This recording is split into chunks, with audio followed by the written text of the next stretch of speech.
The queen demanded me as her guard, and my heart couldn't resist. Unexpected assignment. Tarek Navarro wiped the sweat from his brow as he stood at rigid attention before Commander Rylan. The summons to headquarters had been unexpected, pulling him from his well-earned leave after 3 years patrolling the border colonies.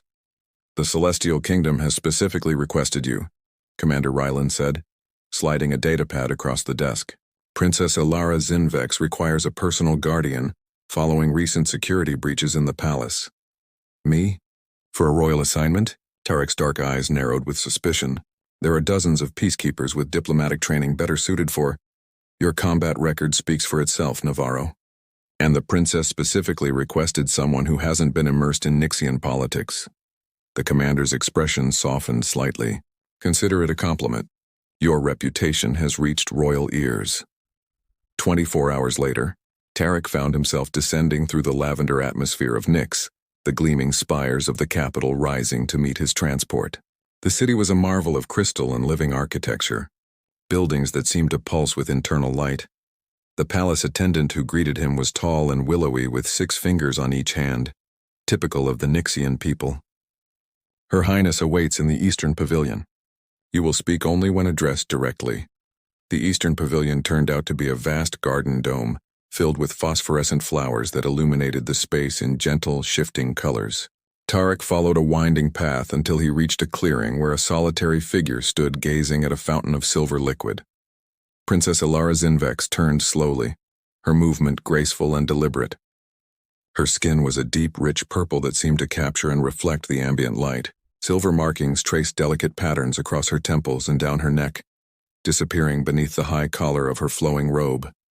"Peacekeeper Navarro," she said, her voice melodic but formal. Her eyes, striking violet orbs with no visible pupils, assessed him coolly. "You've traveled far." Tarek bowed precisely as he'd been instructed. "I serve at your pleasure, Your Highness. Do you?" A hint of amusement colored her tone. "Most humans I've encountered serve only their ambition or their fear. Which drives you, I wonder?" "Neither, Princess. I serve duty." A diplomatic answer. She approached, circling him slowly. "You'll find that duty takes many forms on Nyx. Our ways will seem strange to you." "I've adapted to stranger circumstances, Your Highness." "Have you?" She stopped directly before him, close enough that he could detect the subtle fragrance of her skin, something like jasmine and ozone. "I doubt that very much. For the first time." Tarek noticed the weariness behind her regal demeanor, a certain tension around her eyes that spoke of sleepless nights and constant vigilance. "My quarters adjoin the royal suite," she continued. "You will be my shadow, peacekeeper. Where I go, you follow. What I hear, you hear. The threats against me are not imagined, despite what my father's advisors believe." "May I ask the nature of these threats?" Ilara's expression darkened. "If I knew precisely, I wouldn't need you, would I?" She gestured for him to follow as she turned toward the palace. "Come. The celestial feast begins at sunset, and there are protocols you must learn before you can appear at court." As Tarek followed her through the shimmering gardens, he couldn't shake the feeling that this assignment would be unlike any he had faced before. The princess moved with the confidence of someone who had never known physical labor. Yet there was a sharpness to her gaze that spoke of intelligence and cunning. Whatever game was being played in the Celestial Kingdom, Tarek sensed he was merely a piece being positioned on the board. But by whom and to what end remained to be seen. On cultural bridges, the Celestial Feast proved to be a bewildering affair for Tarek. Positioned 3 steps behind Princess Ilara, he watched as she navigated the intricate social hierarchies of the Nixian court with practiced ease.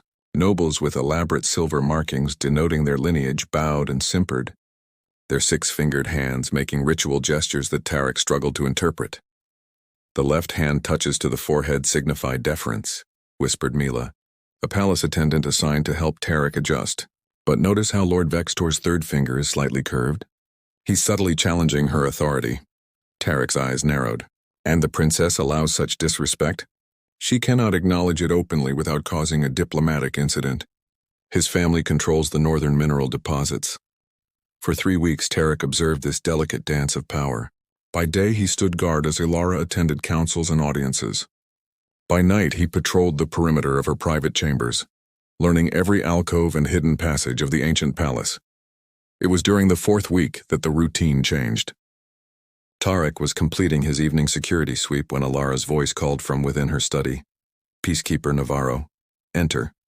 He found her seated by a curved window overlooking the capital, the city lights reflecting in her violet eyes. She had removed her formal regalia, and in its place wore a simple tunic that revealed the silver markings continuing down her arms. You've been watching my court closely, she said without preamble. What do you see? Tarek hesitated, unsure if honesty would be welcomed. Speak freely, she prompted. That's why I requested you, no courtly pretenses. I see a pit of vipers surrounding you, Your Highness, and you, dancing between their fangs with remarkable skill.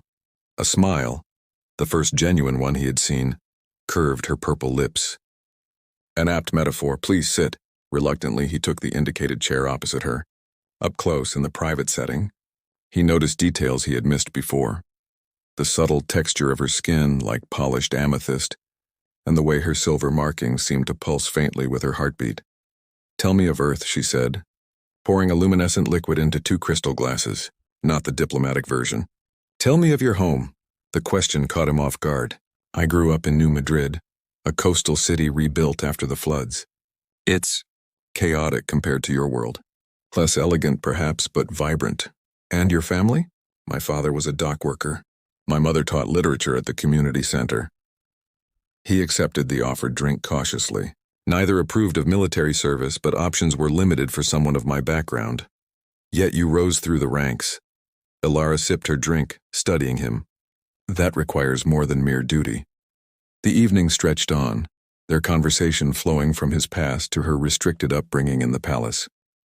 Tarek found himself charmed by her quick intelligence and surprising humor qualities she kept hidden behind her royal mask. The court would be scandalized to know their princess enjoys Terran mystery novels, he laughed when she revealed her secret collection. The court would be scandalized by most of what I think, she replied, her expression suddenly vulnerable. Do you know what it's like, Tarek, to never truly be seen for yourself? The use of his first name created an unexpected intimacy between them. Perhaps not as you do, but yes. In the peacekeeping corps, I'm a rank and function before I'm a person. Then we understand each other. These evening conversations became a ritual. After her public duties concluded, Alara would summon Tarek to discuss art, philosophy, or the comparative histories of their worlds. Sometimes they would walk together through the palace's night gardens, her guards discreetly distant as she showed him bioluminescent flowers that bloomed only under Nyx's 3 moons. On one such evening, as they stood beneath a canopy of glowing blue blossoms, Alara reached out, her 6 fingers tentatively brushing against his 5. Your hands are different, she murmured, tracing the outline of his palm, stronger than they appear. Necessary for climbing security barriers and handling weapons, he replied, his voice rough with unexpected emotion at her touch. Is that all hands are for in your world? Her violet eyes held a challenge. For fighting and protection? No, he said softly. They can also create, comfort, connect. Her fingers intertwined with his, purple against tan. The differences in their anatomy somehow complementary rather than alien. Show me. Tarek hesitated, duty and desire warring within him. But as Alara stepped closer, the sweet scent of her skin overwhelming his senses, he knew his heart had already surrendered what his mind still resisted. Dangerous revelations. The warning came at dawn. A breach in the palace security systems, followed by the discovery of a sabotaged shuttle intended for the princess's upcoming diplomatic journey. Tarek found himself in an emergency council with the Royal Guard, their suspicions falling immediately on the human contingent. Coincidence that these threats escalate after your arrival, Peacekeeper? General Kirvan, head of the Celestial Guard, did not bother to hide his hostility. If I meant harm to the princess, I've had ample opportunity, Tarek replied evenly. Someone wants us looking in the wrong direction. The princess herself settled the matter. Peacekeeper Navarro has my complete confidence. He will oversee my security personally as we relocate to the summer sanctuary. Within hours, they were airborne in a heavily guarded transport, skimming over Nyx's violet forests toward a remote mountain retreat. Alara sat opposite Tarek in the private cabin, her expression tense. You believe the threat comes from within the court, don't you? She asked once they were alone. Tarek nodded. The timing of the attacks corresponds with your announcement to review the mineral rights distribution.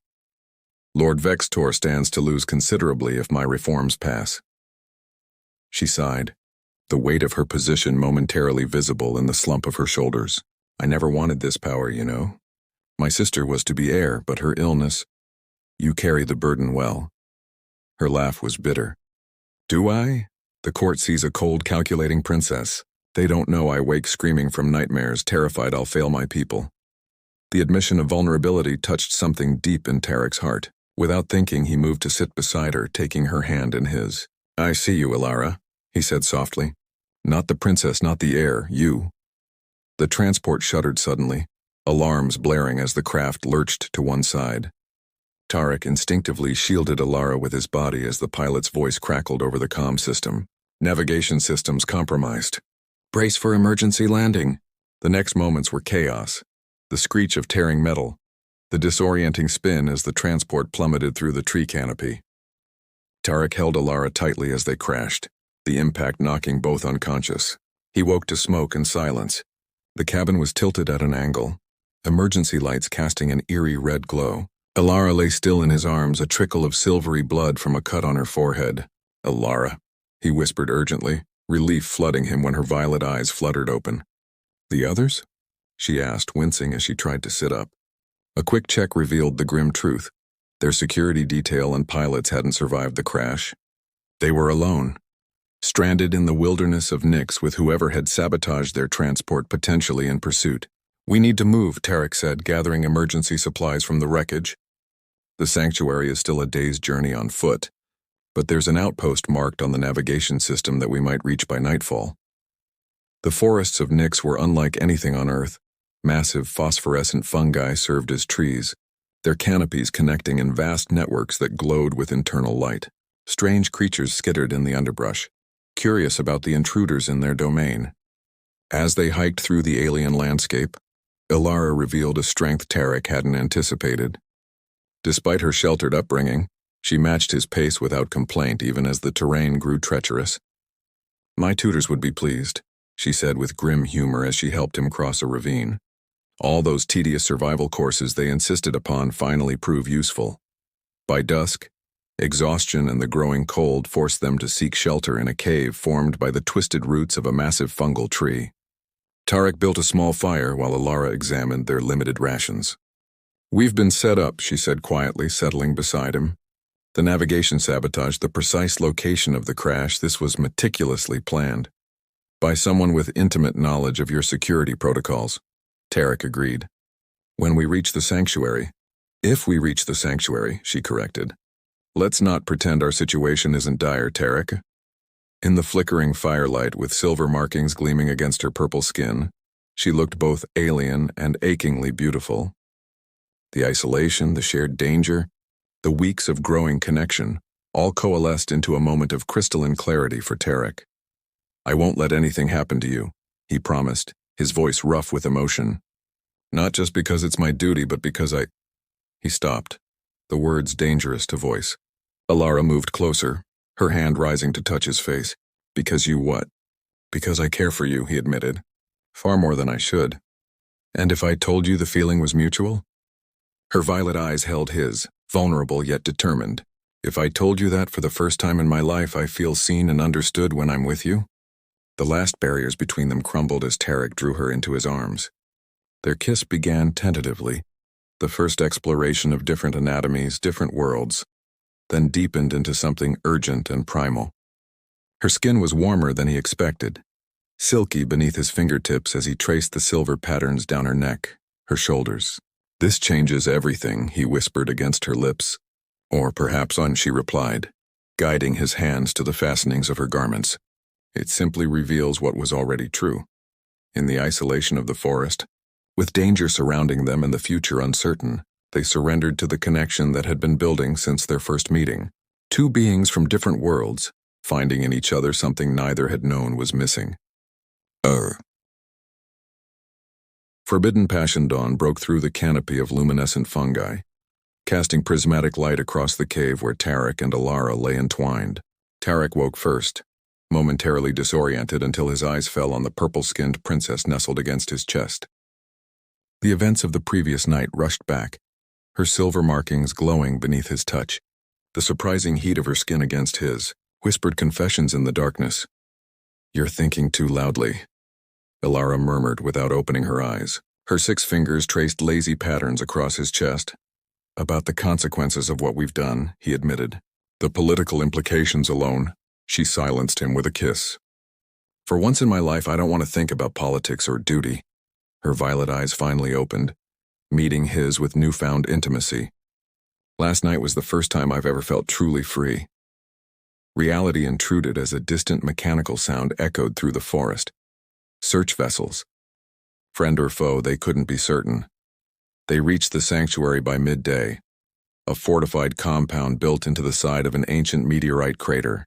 To Tarek's relief, the outpost was manned by loyalists who immediately secured the perimeter and established communication with the palace. "General Kirvin is organizing a response team," reported the security chief. "They believe Lord Vextor's faction is behind the attack, though there's no concrete evidence yet." In the relative safety of the sanctuary, Tarek expected their intimate connection to cool, replaced by the formality their positions demanded. Instead, behind closed doors, Ilara sought him out with increasing urgency, as though each moment together might be their last. "This isn't just physical desire," she confessed one night as they lay in her private chambers, her purple body luminous in the dim light. "I've never trusted anyone as I trust you. And I've never felt for anyone what I feel for you," he responded, tracing the silver patterns that flowed like rivers across her skin. "But your world has plans for you that don't include a human peacekeeper." Her expression darkened. "The celestial succession requires an advantageous match, typically with House Ziran, to maintain the balance of power." She turned to face him fully. "In 3 cycles, I'm expected to announce my chosen consort." The reality of their situation hung heavy between them. By day, they maintained the pretense of princess and protector. By night, they explored each other with increasing intimacy, her 6 fingers mapping the unfamiliar terrain of his human body, his hands learning the sensitive patterns of her silver markings. A week into their stay, a royal delegation arrived led by Lord Vextor himself. His expression revealed nothing as he bowed before Ilara, but Tarek sensed malice beneath the courtly veneer. "Your Highness, the entire kingdom rejoices at your survival," Vextor said smoothly. "We've come to escort you safely home." "How considerate," Ilara replied with equal smoothness. "Especially from the very faction I suspect of orchestrating the attack." Vextor's eyes narrowed slightly. "Serious accusations require serious evidence, Princess. Perhaps your human guard has been filling your head with paranoid fantasies." That evening, Ilara received word that her father, the king, had fallen mysteriously ill. "They're forcing my hand," she told Tarek as they strategized in her chambers. "If father abdicates due to illness, I must immediately take the throne and announce my consort." "Lord Ziran," Tarek said flatly, the name bitter on his tongue. The politically expedient choice, her voice was hollow. Unless what?" Her violet eyes held a dangerous spark. "Unless we find proof of Vextor's treachery before the succession ceremony." Their plan was audacious. While the delegation slept, Tarek would infiltrate Vextor's quarters to search for evidence, while Ilara kept the night guards distracted with royal demands. The risk proved worthwhile. Hidden in Vextor's encrypted communications, Tarek discovered correspondence with off-world interests, a plot to control Nyx's mineral resources through manipulation of the royal succession. "This is treason," Ilara whispered as they examined the evidence in the pre-dawn hours. "But it's still not enough. We need—" A soft sound at the door interrupted her. They turned to find Mila, Ilara's attendant, standing frozen in the doorway, witnessing the princess and her human guard in unmistakable intimacy. "Your Highness," Mila stammered, her eyes wide. I wouldn't—" "Mila, please," Ilara began, but the attendant had already backed away, disappearing down the corridor. Tarek and Ilara exchanged a look of grim understanding. Their secret was out, and with it possibly their last chance to outmaneuver Vextor's faction. "We return to the capital tomorrow," Ilara said, straightening her shoulders with regal determination. "Whatever comes, we face it together." In the privacy of her chambers, their lovemaking that night held a desperate edge, each touch, each kiss potentially their last. As Ilara's purple skin glowed with passion beneath him, Tarek committed every moment to memory, knowing that their forbidden connection might soon be sacrificed on the altar of duty and tradition. "I love you," he whispered against her throat, the words both a liberation and a prison. "Whatever happens next, know that." Her 6 fingers intertwined with his 5, alien yet perfectly matched. "And I love you," she replied. "Beyond duty, beyond worlds, beyond everything I was taught to value." As they lay afterward in the quiet darkness, Tarek recognized the truth they both faced. Love alone might not be enough to overcome the forces aligned against them. Defying destiny. The return to the capital was a procession of thinly veiled hostility. Word of the princess's inappropriate liaison had spread through whispers and meaningful glances among the court. Tarek found himself increasingly isolated, his security clearances quietly revoked, his access to Ilara restricted by a suddenly expanded royal guard. "They're separating us deliberately," Ilara told him during a rare moment of privacy, her voice low as they stood in a palace corridor. "Father's condition worsens, and the succession council has been convened. I'm to name my consort at tomorrow's ceremony." "Lord Ziran," Tarek said, keeping his expression neutral for the benefit of watching eyes. "That's what they expect." A ghost of a smile touched her purple lips. "I've spent my life meeting expectations, Tarek. Perhaps it's time to defy them." Before he could respond, General Kirvin appeared, escorting Ilara to yet another council meeting. The silent message was clear. The human peacekeeper was no longer welcome in the princess's inner circle. That night, confined to distant quarters, Tarek was surprised when Mila appeared at his door. "Her Highness sent me," the attendant said, glancing nervously over her shoulder. "Lord Vextor has moved against the king.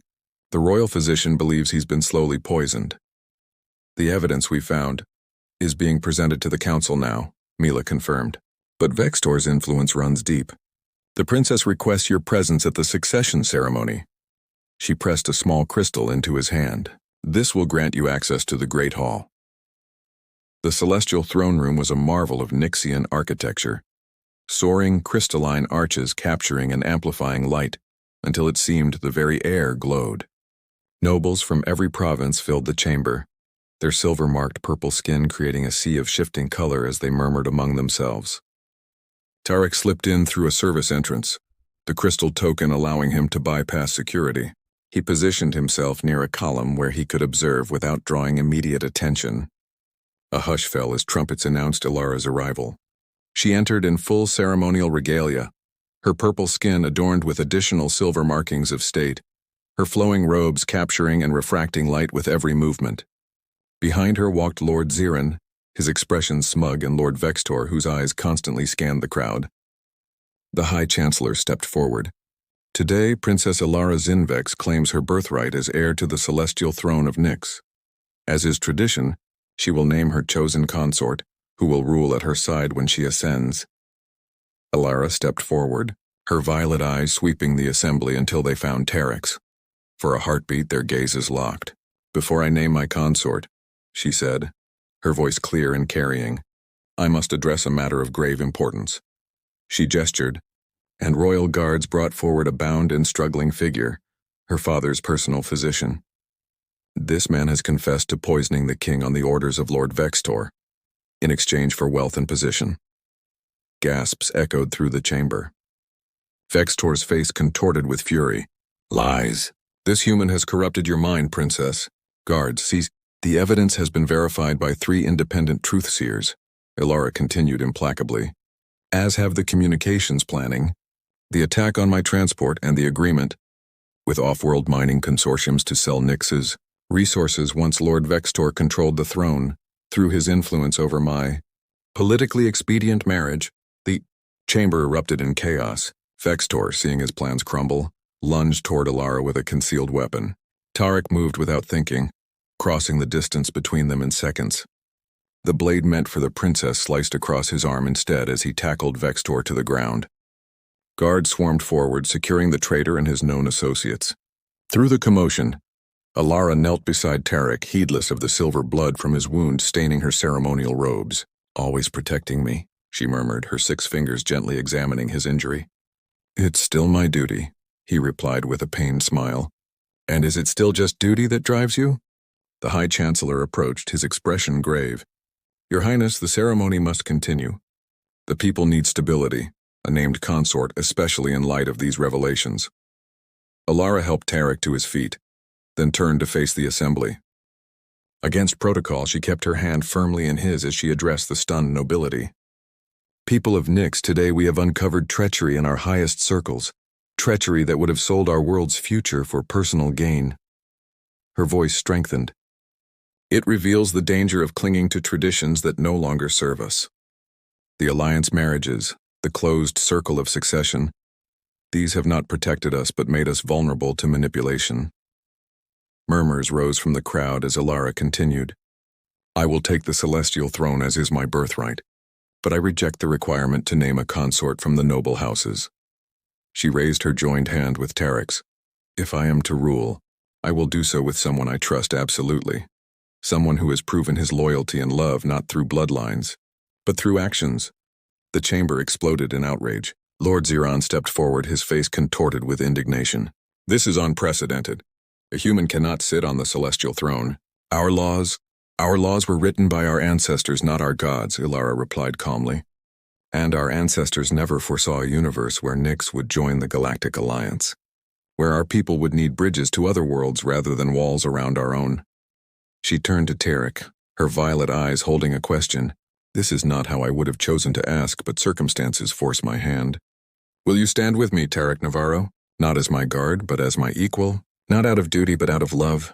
The chamber fell silent, hundreds of eyes fixed on the human peacekeeper. Tarek looked at Alara, not the princess, not the heir, but the woman who had shown him a world beyond duty. "I will," he said simply.